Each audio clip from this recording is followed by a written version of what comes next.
खजाना ये हमको आगे से बढ़ाना है। इल्मे सेहत है ये, सेहत से ही ज़माना है।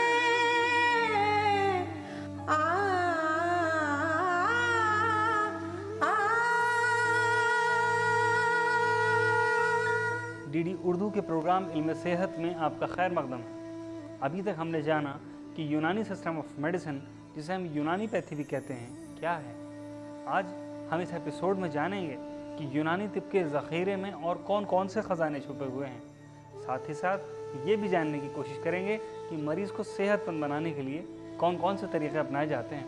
हमारे यहाँ बीमारी का जो कंसेप्ट है वो ये है कि 4 खिलतों से जिस्म इंसान बना हुआ है। उन 4 खिलतों में से जब ये इन चारों खिलतों के अंदर जब एतदाल कायम रहता है तो आदमी सेहतमंद रहता है। और जैसी किसी खिल्त की ज़्यादती हो जाती है या किसी खिल्त की कमी हो जाती है तो उसके नतीजे में उसका बैलेंस बिगड़ता है। उस बैलेंस को कायम रखने के लिए फिर ये इन तदाबीर की ज़रूरत पड़ती है। इन तदाबीर के ज़रिए उन बैलेंस को मेंटेन किया जाता है और उससे वो सेहत हासिल हो जाती है। यूनानी सिस्टम में ट्रीटमेंट करते वक्त होलिस्टिक व्यू लिया जाता है। एक हम इंडिविजुअल पूरे इंसान को इन टोटलिटी परसीव करते हैं, देखते हैं, डायग्नोज करते हैं और उसके बाद उसके हिसाब से ट्रीटमेंट उसको प्रेस्क्राइब किया जाता है। तिब्बे यूनानी में जिस्म की बनावट से लेकर अंदर के सभी अखलाक, मिजाज, तबीयत के साथ साथ मौलिजात, अमराज़ निस्वा, क़बलात व अत्फ़ाल, इल्मुल समूम, इल्मुल अद्विया, तहफ़्फ़ुज़ी और समाजी तिब जैसे तमाम जदीद तंजीमों के बारे में समझने की कोशिश की जाती है।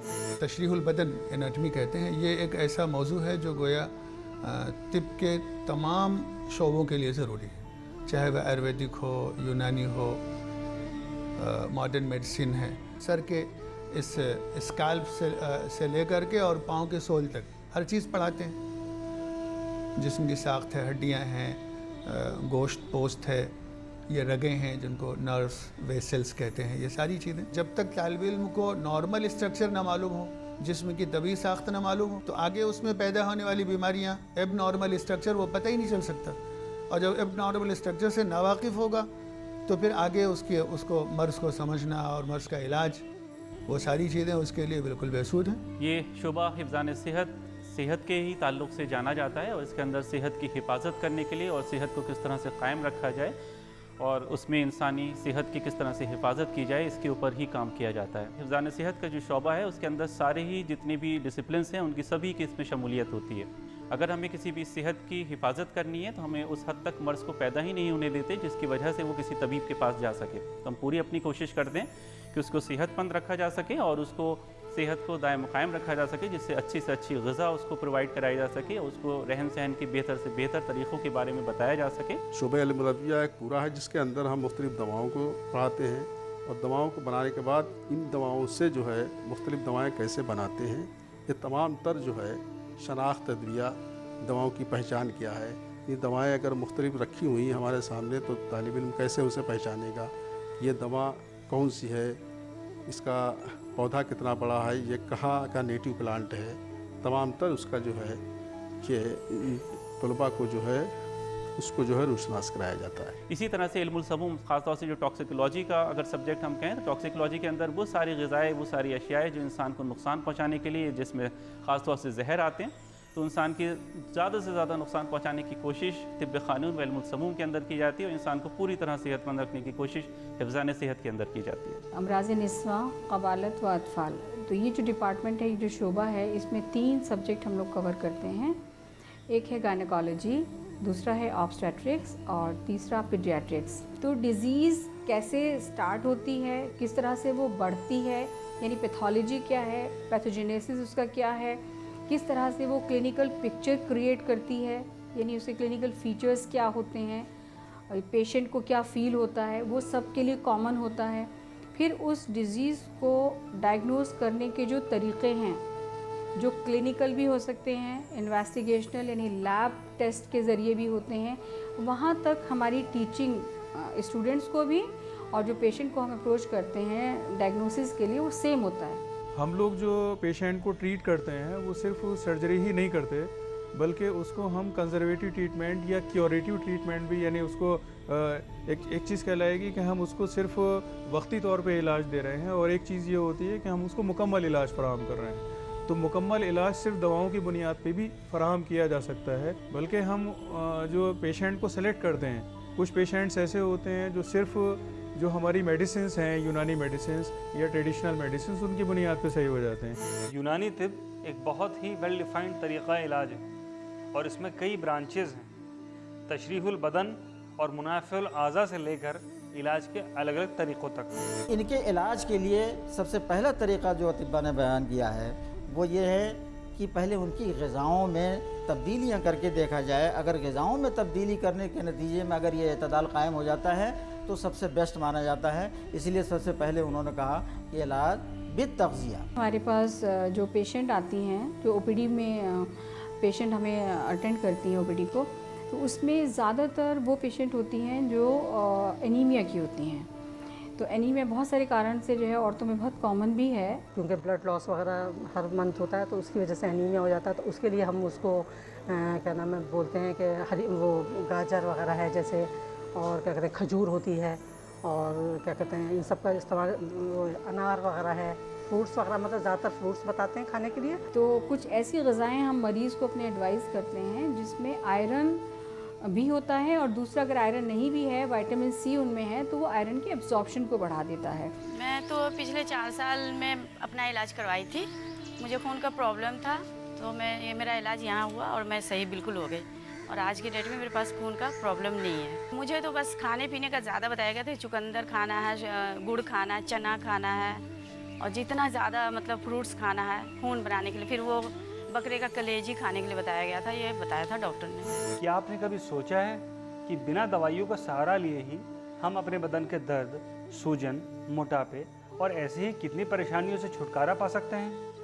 यूनानी तरीक़ा इलाज में ये बाआसानी मुमकिन है। अगर ग़िज़ाओं से सिर्फ बात नहीं बनती है तब फिर वो तदाबीर अख्तियार की जाती है जिसमें दवाओं की ज़रूरत नहीं होती है, और उसमें यह है कि वो मादा जो ज़्यादा हो गया है उस मादे को उस तरकीबों के ज़रिए से, जिसमें से मुसिल थेरेपी है, हिजामत है, फस्द है, रियाज़त है, पेशाब आवर दवाओं का इस्तेमाल है या इदरार है, इन सब या पसीना ला करके जो है उस मादे का इखराज किया जाए। मेरे पैरों की नसें बहुत ज़्यादा खड़ी होती थी, पैरों की वजह से मैं बहुत परेशान रहती थी, उठा बैठा नहीं जाता था मेरे से। ये एक तकलीफ मेरे को कम से कम 17-18 साल हो जाएगी। उससे पहले मैंने सफदरजंग में दिखाया था, तो मेरा ऑपरेशन बोल दिया था। मेरे को किसी ने बताया भाई ऐसे से देसी दवाई वहाँ से मिलती है, आप उधर दिखाइए।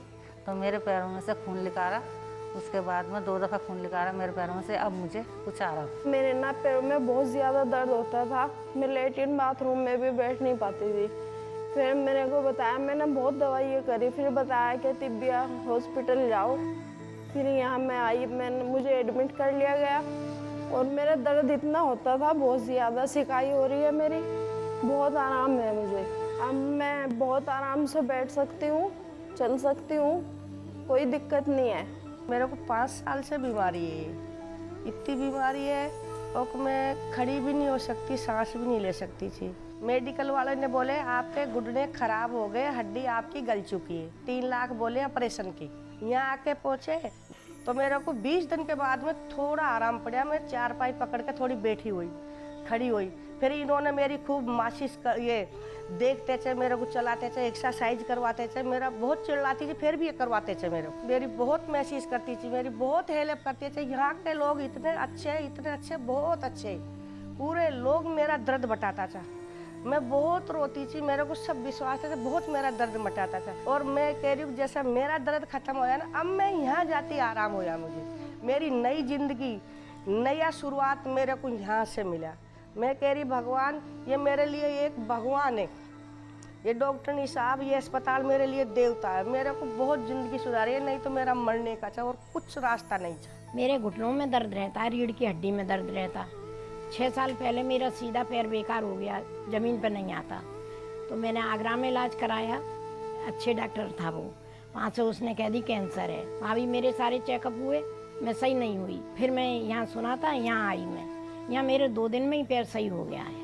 अब ये पैर अभी ज़मीन पे तो नहीं आ रहा है, पर मैं हिल नहीं सकती, वो मुझे राहत मिली है 2 दिन में। मेरे कप भी लगाए, दवा भी दी और भाप भी लगाई। रुपए में मुझे 12-14 आने भर फायदा है। इलाज बिल दवा यानी दवाओं की मदद से इलाज एक और ब्रांच है। बाकी उसूलों की तरह ही ये भी अपने आप में एक अलग इसलिए है क्योंकि तिब्बे यूनानी की सभी दवाएं कुदरती तौर पर ही मिलती हैं। दवा उस चीज़ को कहते हैं जो बदन इंसान पर बैरूनी या अंदरूनी तौर पे इस्तेमाल कराई जाए और उससे मर्ज़ भी दूर हो। यूनानी मेडिसिन वो होती हैं जो जड़ी बूटियों को एज ए होल पार्ट पूरी तरह से इस्तेमाल किया जाए, जिसमें जड़ भी हो सकती है, तना भी हो सकता है, स्टेम भी हो सकता है। इसको पूरी तरह से ही यूनानी सिस्टम में इस्तेमाल किया जाता है। यही सिंगल दवाएं जो होती मुफरद दवाएं, इन्हीं को हम मिलाकर मुरक्कब दवाएं शामिल करते हैं। यानी इन्हीं से हम पहले तो हम सिंगल दवाओं को बताते हैं और फिर जब हमें दवा इनको बनानी होती है तो जितने भी मुरक्कब हैं, जैसे जवारिशात है, त्रिफलात है, माजून है, खमीरे हैं, इन्हीं दवाओं में मुख्तलिफ दवाएं शामिल करके मुख्तलिफ तरीक़ों से हम उसको तैयार करते हैं। 355 दवाइयाँ हमारे यहाँ इस्तेमाल होती हैं। हाँ, मुरक्कबात जो हैं वो हमारे यहाँ बहुत ज़्यादा होते हैं। अक्सर मुरक्कबात जो हैं हमारे यहाँ गोलियों की शक्ल में, टैबलेट की शक्ल में, माजून की शक्ल में, खमीरे की शक्ल में, अरक की शक्ल में, इसी तरह से लौक की शक्ल में, हर बीमारी की अलग अलग चीज़ें हैं, अलग अलग एतबार से बनाई जाती है जो निहायत कामयाब है। ये सारी जो दवाओं की किस्में हैं ये अंदरूनी या इंटरनल यूज़ के लिए, हम ऑरली यूज़ के लिए करते हैं। इसके अलावा कुछ और शक्लें हैं जिसमें अर्क है, और फिर कुछ दवाओं को उनका जुशाना लेके और फिर शहद या शक्कर के क़िवा में मिला दें तो वो शरबत बन जाता है, जैसे हम घरों पे बनाते हैं। मेरे घुटनों में दर्द है और कई साल हो गए। अब किसी ने बताया था तो मैं इधर आया था। अब यहाँ भी 9 दिन हो गए। पहले भी कोई ऐसा नहीं, जैसे डॉक्टर ने बता दिया या जिसने जो बताया वो गोली ले ली बाज़ार से, स्टोर से, तो इस तरह फ़र्क पड़ता रहा। देखो जो मेरा खाते फ़ायदा हो रहा था औरों से भी, लेकिन वो दब जाता था, फिर थोड़ी देर दिनों के बाद फिर हो जाता। तो इसलिए अभी है ये इसमें ही आया हूँ मैं, किसी ने बताया था मेरे। चटनी है, गोलियां हैं, माजून है और आधा चम्मच खाई जाती है। 4-5 दवाई हैं। मेरे को बैकबोन में प्रॉब्लम थी काफ़ी सालों से, जिसके अंदर नियर अबाउट 3-4 साल से प्रॉब्लम थी और प्रॉब्लम बहुत ज़्यादा बढ़ गई थी। इसके लिए मैंने एलोपैथिक ट्रीटमेंट कराए। एलोपैथिक ट्रीटमेंट जब मैंने कराए तो उसके अंदर जब तक दवाइयों का असर रहता था तो मेरे को आराम मिलता था, और दवाइयों का असर ख़त्म होने के बाद में फिर मेरी एज इट इज़ प्रॉब्लम बनी रहती थी। थोड़ा कॉस्टली भी था, तो मैंने हॉस्पिटल में 1-2 विज़िट कराई डॉक्टर से। वहाँ भी यही सीन रहा कि दवाई रही तो मेरे को रिलीफ मिला, अगर दवाई का असर ख़त्म हुआ तो फिर एज इट इज़ प्रॉब्लम रही। फिर कॉस्टली भी बहुत ज़्यादा था। मैंने ट्रीटमेंट कराए, वहाँ पर इलाज कराए, जिसकी वजह से मुझे आराम नहीं मिल पाया। मैंने अंग्रेज़ी दवाइयाँ ली वहाँ से, अंग्रेज़ी दवाइयों से भी तभी तक आराम मिल पाया जब तक मैं उनको इस्तेमाल करता रहा। लेकिन जब इस्तेमाल करने के बाद में उनका असर ख़त्म होता तो मेरी बीमारी एज इट इज़ बनी रहती थी। मैं काफ़ी अपने आप को माजूर महसूस करने लगा था, क्योंकि रीढ़ की हड्डी की परेशानी ऐसी होती है इसके अंदर आदमी परेशान हो जाता है। मुझे अपना फ्यूचर भी बड़ा दिक्कत में नज़र आने लगा। उसके बाद में मुझे एक दूर के रिश्तेदार ने मुझे बताया कि आप यूनानी दवाइयों का इस्तेमाल करें तो इंशाल्लाह आपको आराम मिलेगा। तो मैंने यूनानी दवाई का इस्तेमाल करना शुरू किया। यहाँ पर मुझे पहले ही हफ्ते से काफ़ी आराम मिलना शुरू हुआ।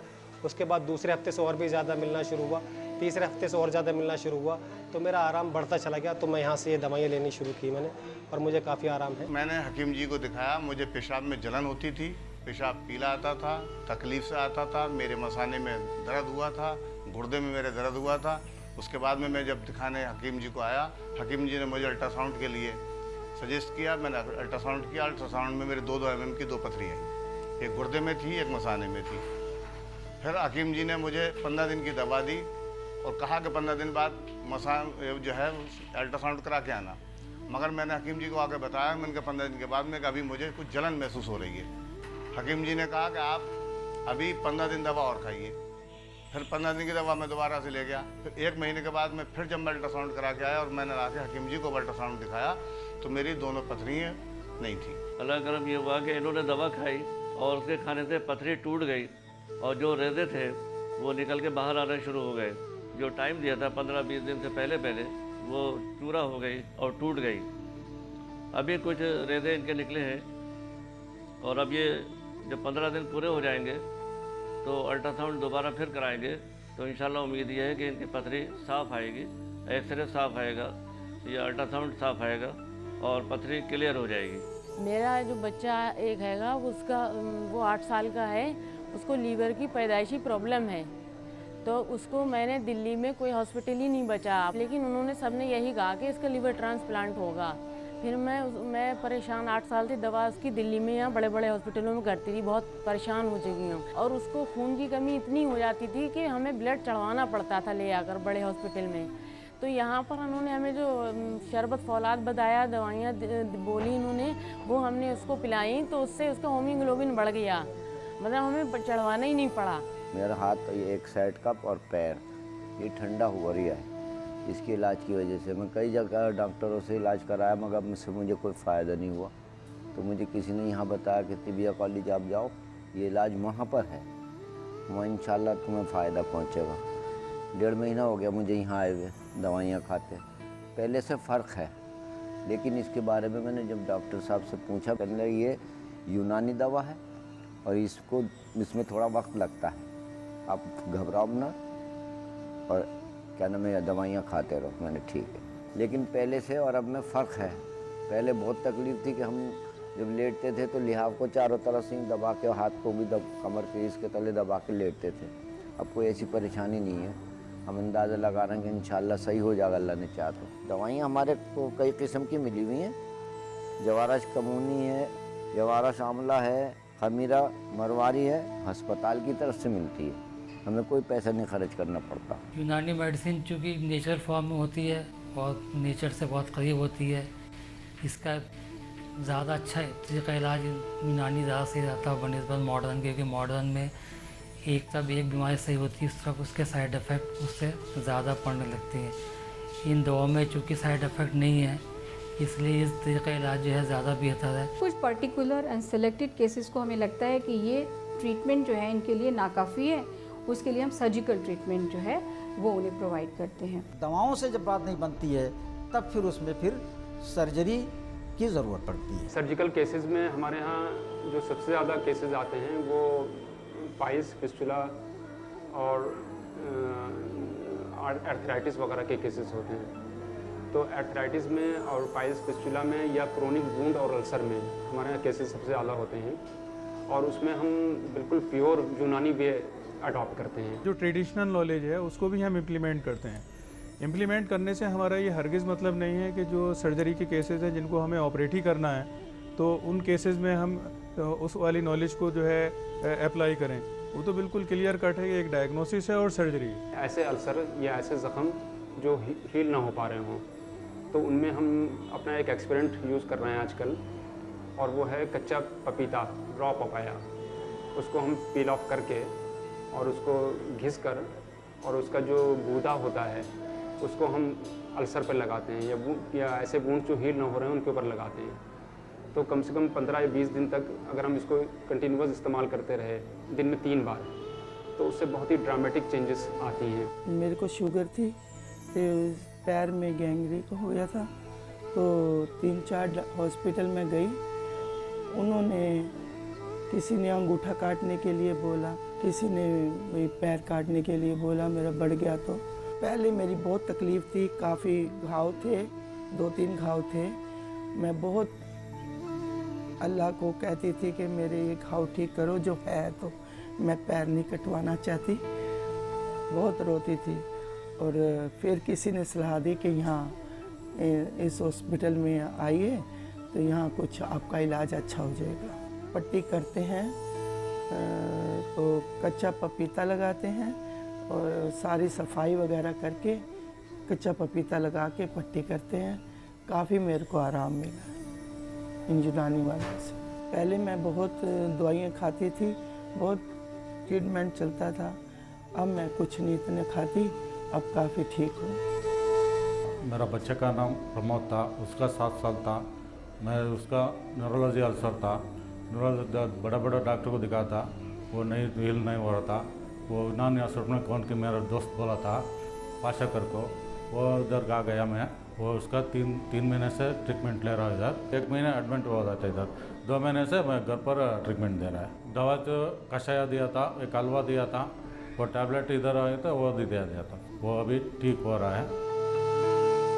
मैंने कितने मतलब हॉस्पिटल में देखा है, तो वो बता रहे थे कि ऑपरेशन होगा, ये होगा वो होगा, लेकिन यहाँ पे जो है बहुत आराम से और अच्छा हो गया। ज़्यादा ही दाना परेशान कर रखा था मुझे।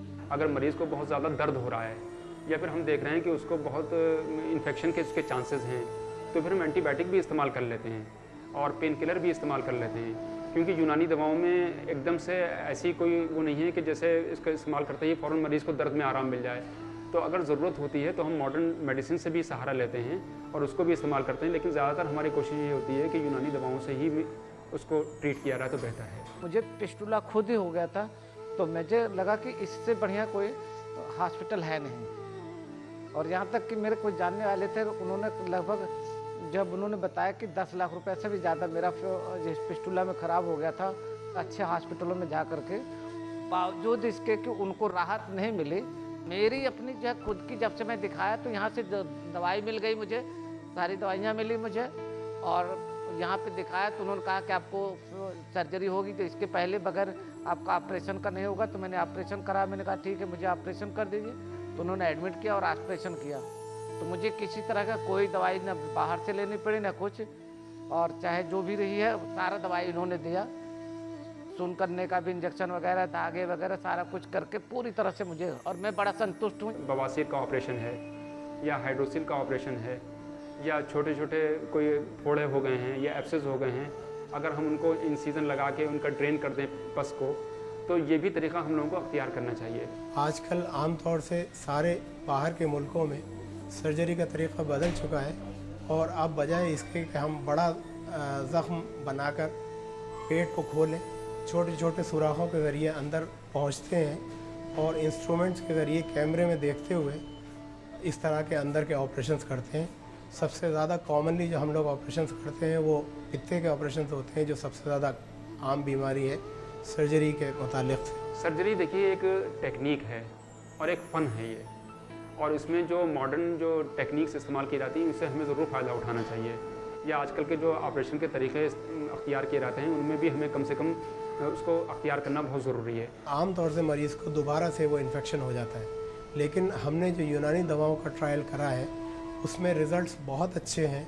तकरीबन 70% 70% मरीज़ ऐसे हैं जो बिल्कुल ठीक हो गए हैं 3 महीने के इलाज के बाद। प्री ऑपरेटिव केस में या पोस्ट ऑपरेटिव केस में, यानी सर्जरी से पहले और सर्जरी के बाद, जहाँ तक हो सके यूनानी दवाओं का इस्तेमाल बहुत ज़रूरी है।